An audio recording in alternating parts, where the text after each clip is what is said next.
মাঝারি মাঠে 3-0 গোলে উড়িয়ে দিয়েছে আল নাসর। শুরু থেকে শেষ পর্যন্ত পূর্ণ ম্যাচের নিয়ন্ত্রণ ছিল রোনালদোদের দখলে। প্রথমার্ধে বল দখল ও আক্রমণে আধিপত্য দেখায় আল নাসর। 66% বল দখল, একের পর এক আক্রমণে চাপে রাখে আল খুলুদকে। অবশেষে 47 মিনিটে ক্রিস্টিয়ানো রোনালদোর গোল করে দলকে লিড এনে দেন। বিরতির ঠিক পরপরই এই গোল ম্যাচের মোড় ঘুরিয়ে দেয়। দ্বিতীয়ার্ধে আবারও আক্রমণাত্মক হয়ে ওঠে আল নাসর। 53 মিনিটে ডিফেন্ডার মোহাম্মদ সিমাকান সেটপিস থেকে দুর্দান্ত হেডে ব্যবধান দ্বিগুণ করেন।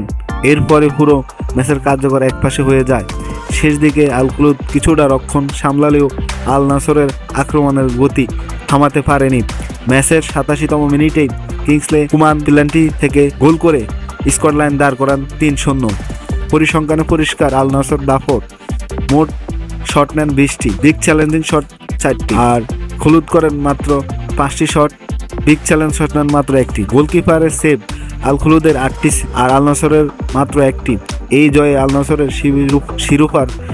নাসরের শিরোপার দৌড়ে আত্মবিশ্বাস আরও বাড়িয়ে দিল রোনালদোর নেতৃত্বে এই দলটি যেন এবার ভয়ঙ্কর তা আবারও প্রমাণিত হলো।